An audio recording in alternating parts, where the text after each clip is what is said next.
As promised for today's video, we are continuing my playthrough of Saltwater Scourge.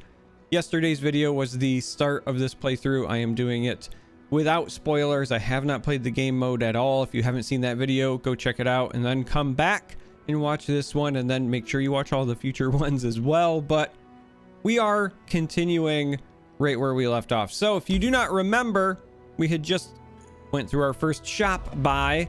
I spent most of my gold, which was probably incorrect. I feel even worse about it a day later, almost as bad as I feel about recording this video in a green shirt. So I'm sure I look like I'm covered in static yet again, but hey, I haven't made content in a while and I was a bit rusty, but we're gonna push through. What we want to do now is likely go ahead and attack the bubble bear, because I want to get to this chest, and then depending on how much health we have suffered, we can come back here. And really, we haven't done the healing node at all, so I don't know if it's going to be a full heal or we're only going to heal some of our damage, but I want to check this out on the way to the other side of the map. So kind of want to close this section out. We're going to just jump into this battle with the bubble bear. That's right. Let's fight. Now, we are going to be... Okay, I was just going to say paying attention to the amount of mana, because up until this point, we have been starting 1 mana ahead of our opponent, and so I didn't know if and or when that was going to change, and I am considering the possibility that at some point our opponent might be able to outpace us. Like, there might be opponents that start with more mana. That is not lost on me as well. I think we want to go ahead and try to get some damage in. They are starting at a full 20 health. So we are hitting the real opponents now. We get the merchant play to steal a shipwreck hoarder. Interesting sequence of events there. I don't think I've ever seen that with the nab animation. Because this was going deep by me drawing this card, technically this had a buff while it was in their possession. So that's why it went from 7-5 up to the 10-8 and then back to the 7-5, because it was going deep in the middle of transitioning. I'm mostly shocked just because of the order in terms of programming. That was very neat. Now we're gonna have to deal with this damage unless we give up our cutthroat, but I think we're just gonna take the damage. We know that this is about to lose its option. Bubble bear here got a buff, so I'm assuming that big bubbles here is the cause. That means that we need to make yet another decision. I feel like what we want to do is pull this away and then try to get in with the other units, because we still want to trigger our plunder. And the reason we want to do the plunder is because that opens up an opportunity for us to, for example, play Twisted Fate with a blue card and then use our spell mana on the Chum the Waters.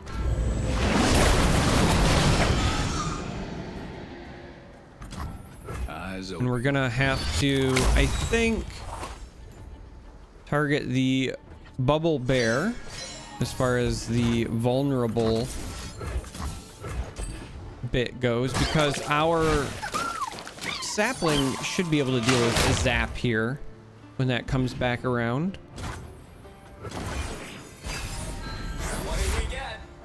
And we're slowly growing our slot bot.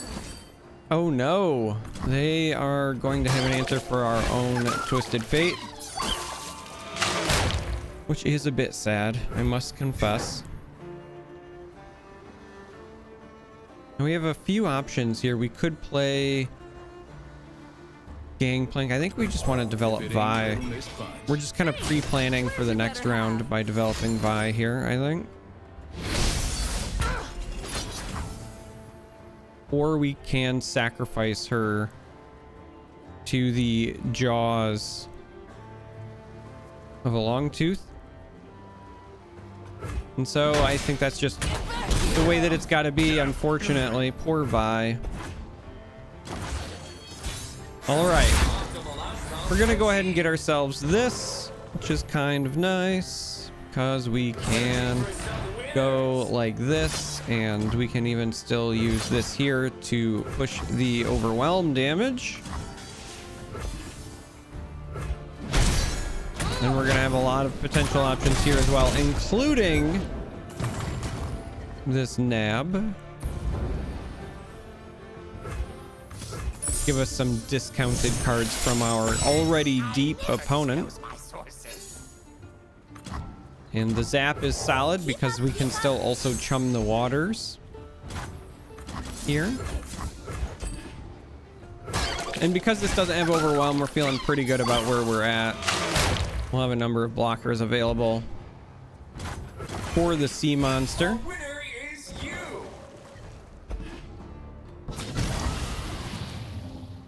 Question is, which one do we want to sacrifice for the greater good, essentially? I actually think we're going to sacrifice the slot bot here, because that's going to open up the opportunity for this parlay to maybe get some damage in even on an off turn. Maybe help us out with our gangplank options here. Let's go ahead and nab some more. We'll happily take a plate worm egg here. We do not want our opponent to play that. That is a no es bueno. 3 plate worms is tempting, but not really helpful at the moment. I think we're just gonna pass. We're gonna leave the room for our sapling, mind you, in case you're wondering about this particular line. We're gonna take away the elusive blocker, and we're gonna send everything else. You pay first. And we're gonna get there. Okay. It's a great way to start things off. Take a little bit of damage, but I think that's fine because we're going to be hitting that healing node. Again, this is my first time playing through, gang, so I do not know whether this will be a full heal or something else. But first we get our battle rewards. Now, City Breaker with quick attack, not really that effective. Salvage, on the other hand, with the Torment is interesting because costing 0 to draw 2 in a Twisted Fate deck feels pretty good. But I don't know that we can afford to take 4 damage every time we want to do that. Meanwhile, Called Shot is still technically card draw, and the Spellbinder option is very, very good. And given that we don't have a lot of ways to gain health right now outside of the nodes, I feel like we hedge our bets and we take the Called Shot here. We are going to level up, which is rather nice. And so now we get to give our Twisted Fate an item. Reckoning here could be interesting, but I don't think we want them to strike each other. I think that's a problem. We want to keep Twisted Fate alive. And so then it just becomes, do I want to protect him from spells and effects, or do I want to make him bigger to survive effects? I think we're going to start with the spell shield and then just see if there are other ways to protect Twisted Fate. So we're going to do that. We're going to come over here to our glowing chest. Make our choices. Vigor is another great way to protect our Twisted Fate. Tri-Beam is kind of tempting because we would like to be able to heal our Nexus. We do have a relatively good amount of 3-cost cards to potentially take advantage of this as well. Luden's Echo on Lost Riches is also kind of bonkers though, gang.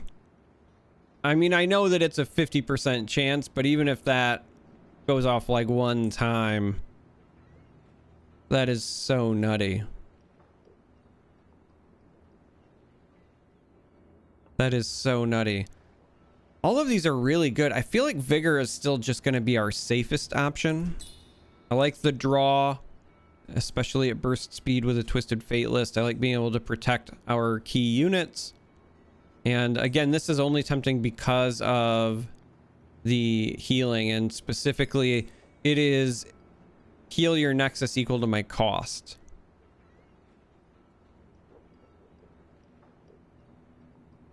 And I really do feel like that might be worth it, but we just don't have many options that actually keep our Twisted Fate alive at the moment.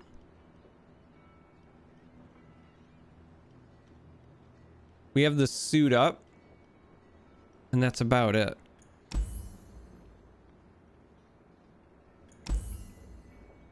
I take it back. I think we're going to take the Improbulator. I want something that heals. I think this is as good of an option as we're going to get.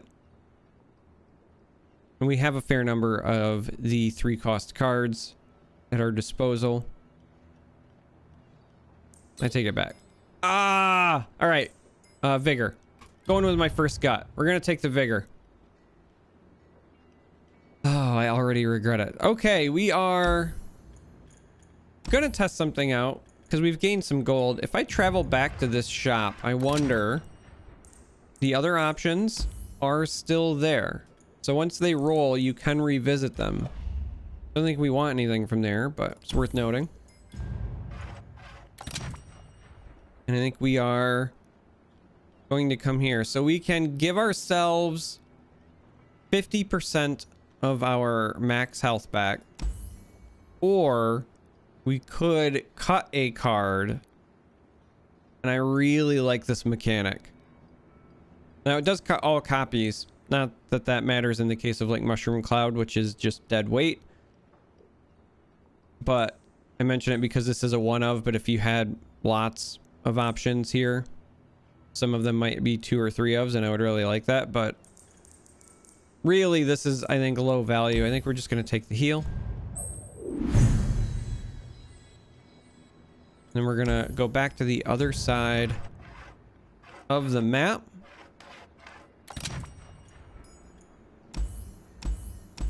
Wonder if we have other options at any point that are not approach for these fights. I'll have to keep an eye on that as well. We're gonna jump in now to a fight with a burble fish. I feel really bad. We're beating up on bubble bears and burble fish and all of these cute, cheeky, adorable options. I wish we had a 1-drop, but I like merchant and goods together along with keeping a Twisted Fate for our draws. But we do have the problem of not really having any early game at the moment.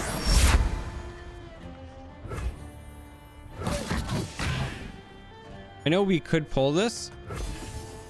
And I expect... Oh, wow. I expected the AI to block there, but we will take the plunder. And I feel kind of okay about that.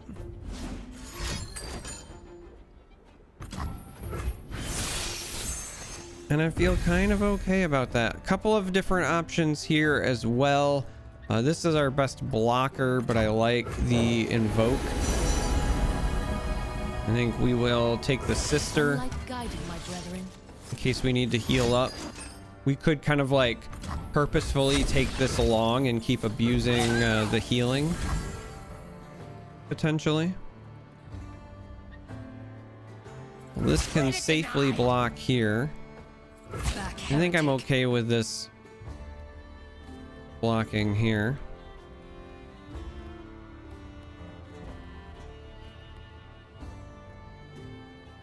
Yeah, I think we want to do this. I just don't want to take the damage. Twisted Fate is going to be coming down.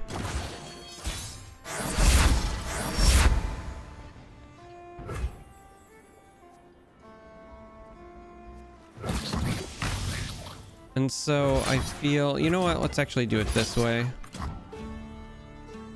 I feel like we want to do this and set up a red card. Deal me in. Getting a bit rewarded. Something for all.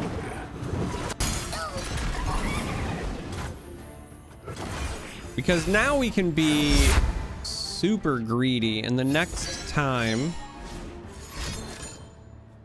Hey now, don't be stealing my cards. I'm taking your cards. The next time we deal damage to our opponent, we'll be able to almost level up Twisted Fate outright, which is kind of insane.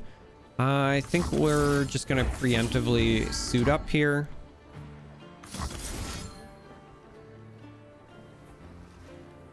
Yeah, I think we're going to send this back as well and then just pass, knowing that we're going to eat this damage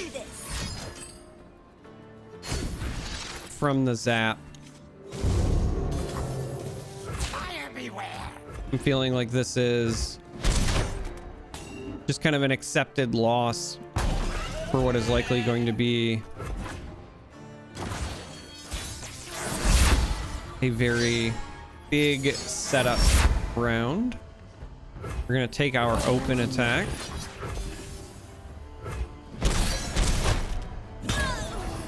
And we're already at what, 4 of 9? Yeah, we're just gonna do busted things now.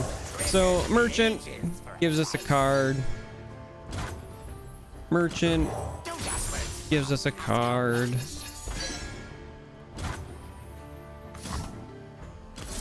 We might as well send our suit up back. Vi's not gonna make it, I don't think, but we can take a triple discounted draw 2 here. Mind Meld is kind of hilarious. We'll go ahead and play a zap while we're at it. Give ourselves another suit up.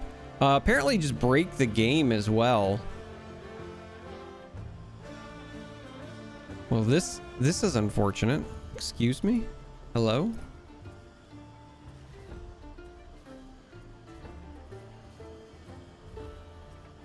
Hello? Did I just break the game? No, I'm recording this for YouTube and sharing my experience, and I'm breaking the game. The client is fully frozen. I can't even try to exit out. So I guess we are going to try to load it back up and pray that my run is not ruined, gang. I don't know what to feel about this. We're just going to wait patiently, I suppose. Okay, we are loading the client back up again. And we did, in fact, make it back into the game. Our run is not ruined. And we're just going to continue to chain things and reap the rewards then.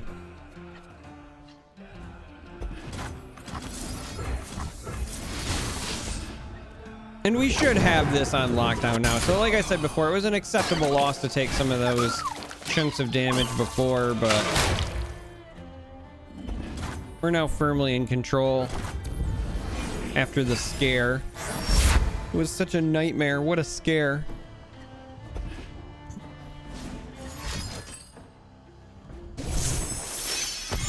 All right, they're taking my stuff back.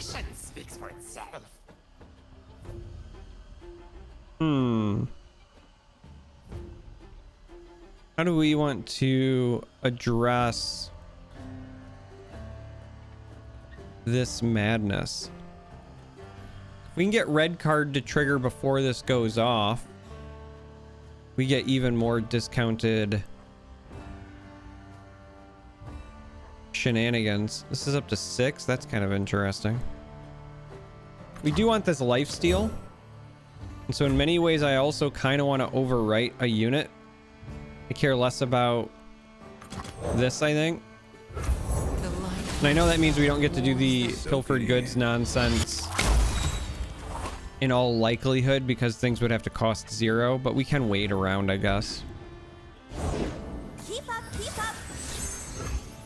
Yeah, I'm not seeing a way to get around it. So we're just going to draw the 1.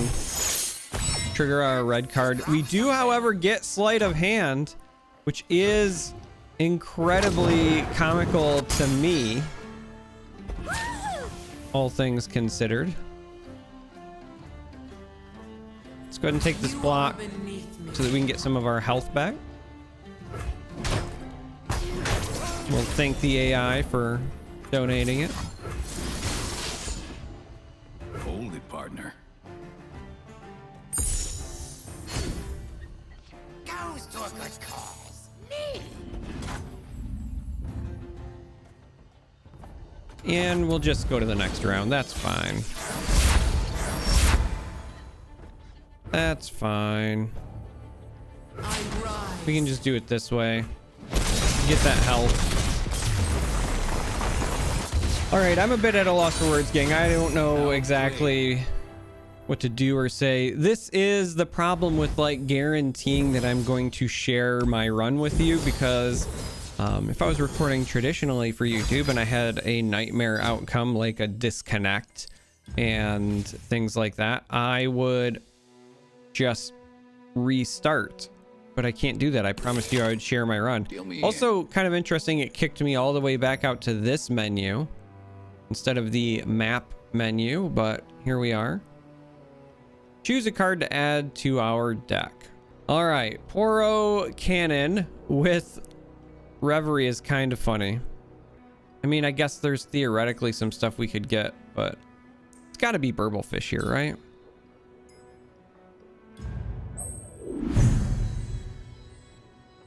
And now we have some more options. We have a shop that has made itself available.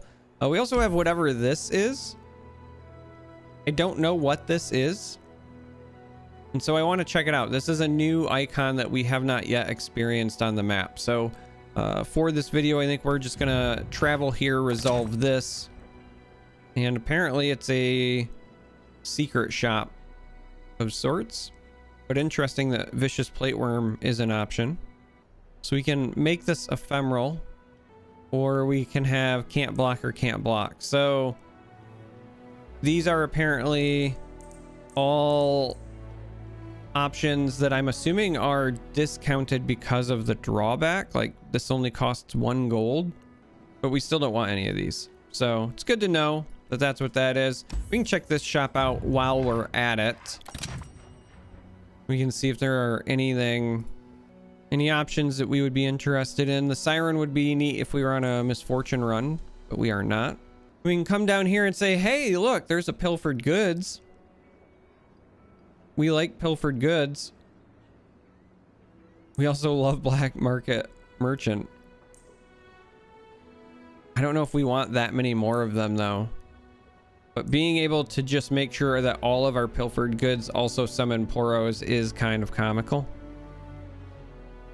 And that might be worth the one-time purchase of 60. And so we're gonna do it. I don't think we buy more. We're already, whoops, I always want to do that. We're already sitting at now 3 copies of it with our 5 of the merchant. I guess we could go to 5 copies of pilfered goods as well. But the plunder requirement is starting to add up. I just wanted to add the Poro item. I think we're going to be conservative. Stop purchasing there. Probably stop this video here because I need a mental reset. And I said before, I don't want them to run very long anyway. So I'm sorry. A bit chaotic with the weird DC effect. I'll probably cut some of it just so that it doesn't take so long to load back up and you don't have to sit through the weird waiting period that I did. But yeah, I guess if you made it this far, thank you for watching. I am sorry, I'm a bit mentally frazzled. I think this is a good time to end, and we'll come back fresh for tomorrow's video. So, as always, I love you all. Until next time, may you walk on warm sands.